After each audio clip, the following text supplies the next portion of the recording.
প্রফেশনালিজমের জায়গায় ছাড় দিব যে ছেলেকে আমি জীবনে ঝুঁকি নিয়ে উদ্ধার করছি তাকে আমি আবার মাদক সহ গ্রেপ্তার করেছি। আমি সেই ওসি। 15 লক্ষ লোকই যে আমাকে পছন্দ করবে বা আমাকে কেন, পৃথিবীর সবচেয়ে ভালো মানুষটিকেও যে 15 লক্ষ লোক পছন্দ করবে এমনটি তো হবে না, তাই না? পৃথিবীর সর্বশ্রেষ্ঠ মানুষগুলো তো গুলিতে নিহত হয়। মার্টিন লুথার কিংকে গুলি করে মারছেন, খুব ভালো মানুষ ছিলেন, তাই না? লক্ষ লক্ষ লোক ওনার জনসভা শুনতেছিলেন, ওর মধ্যে থেকে একজন ওনাকে গুলি করে দিয়েছেন।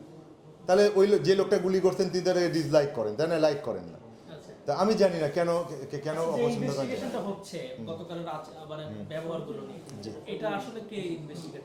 এটা আমি এখন অফিসিয়ালি জানি না। আমাদের একজন অ্যাডিশনাল এডিসি পদমর্যাদার একজন অফিসার তদন্ত করছেন, এটাই জানি।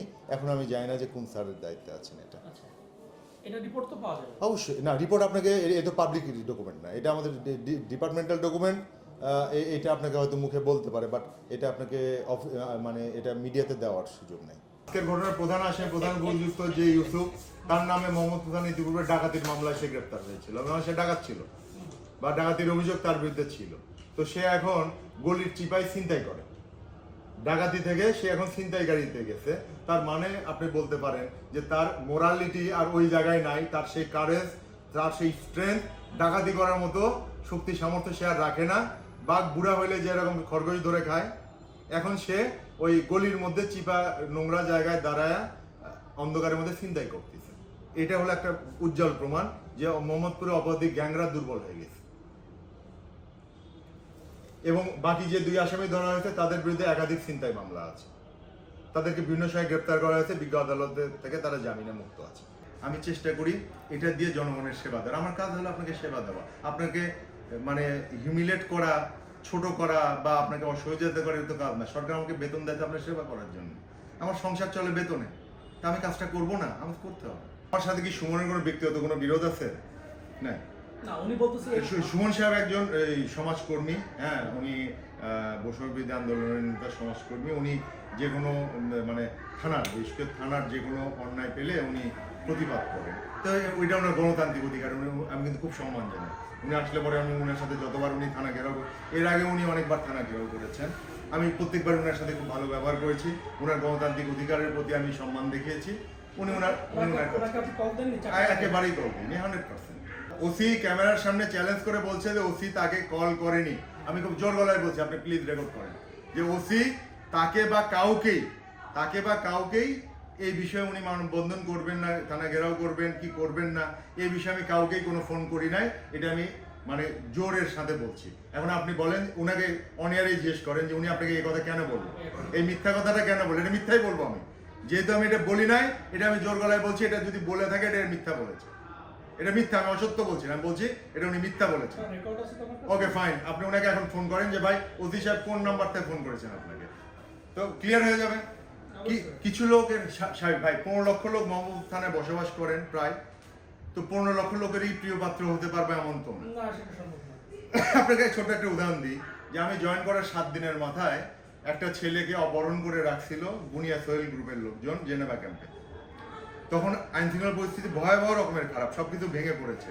এই 7-8 দিন হবে আমি জয়েন করার, আমি 25 আগস্ট 2024 জয়েন করি। তখন ঠিক মতো পুলিশের টহলও বের হয়। আমি ওসি, আমার কাছে খারাপ লেগেছে যে আমি আসি চেয়ারে, হতে পারে আমার জনবল নাই, বাট এটা মেনে নেব না যে একটা ছেলেকে অপহরণ করে 5 দিন ধরে গুম করে রাখবে। আমি নিজে গেছি, আমার ফোর্স যা ছিল ঝড়ের মতো ঢুকছি, তথ্য ছিল না কোথায়, তবুও তাকে উদ্ধার করে নিয়ে চলে আসছি। তার ওয়াইফ 5 দিন ভয়তে থানাতে আসেনি বা কাউকে কমপ্লেন করেন। সেই ছেলেটাকেই আমি মাদক সহ আমি আবার কয়েক মাস পরে গ্রেপ্তার করছি। যে ছেলেটাকে আমি উদ্ধার করেছিলাম সেই ছেলেটাকে আমার হাতে গ্রেপ্তার হয়েছে মাদক সহ। আমি কি আমার প্রফেশনালিজমের জায়গায় ছাড় দিব যে ছেলেকে আমি জীবনে ঝুঁকি নিয়ে উদ্ধার করছি তাকে আমি আবার মাদক সহ গ্রেপ্তার করেছি? আমি সেই ওসি। পরপর 2 মাস একটানা আমরা শ্রেষ্ঠ থানায় নির্বাচিত হয়েছি। এটা আমাদের টিম ওয়ার্কের ফল। এটা ওসি একা কিছু করে না বা এসআইও কিছু করে না, টিম ওয়ার্ক।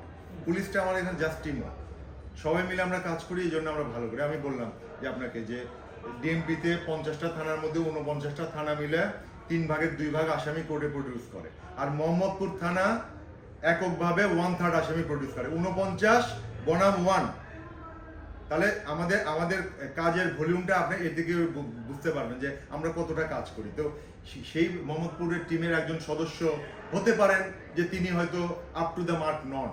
আমাদের যে প্রত্যাশা বা আমাদের টিমের বেশিরভাগ মেম্বার যে যে যে লেভেলে কাজ করেন, হতে পারেন যে তিনি সেই লেভেলের সার্ভিসটা তাকে দেননি, হতে পারে, আমি এটা দেখি না। কিন্তু ওনার এই যে ফেসবুকে দেওয়া স্ট্যাটাসটাকে পুলিশ বাহিনী সর্বোচ্চ গুরুত্ব দিয়ে দেখছেন। এটা আপনি অন্য কোনো বাহিনী বা অন্য কোনো সংস্থা আপনি দেখবেন না যে ফেসবুক স্ট্যাটাসের ভিত্তিতে 4 জন অফিসার ফোর্স ক্লোজ হয়ে যাবে।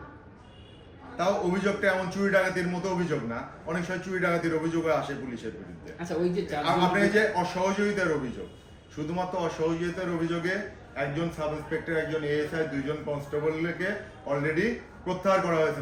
ওনারা কি ধরনের উনি যা লিখেছেন সেটাই এখন পর্যন্ত আমরা জানি। ওটা বিষয়ে তদন্ত চলছে, তদন্ত হলে পরে জানা যাবে। ওনারা আসলে আমাদের সিসিটিভি ক্যামেরা আছে, আমাদের সিসি ফুটেজ আছে। আপনি ডিউটি অফিসার রুমে যদি উনি মিসবিহেভের শিকার হয়ে থাকেন, ওখানে সিসি ফুটেজ দেখা যায়। আমার পিছনে দেখেন মনিটর, ওই যে ডিউটি অফিসার রুম কভার করতেছে, ঠিক আছে। আমাদের সমস্ত ঘটনার ভিডিও আছে।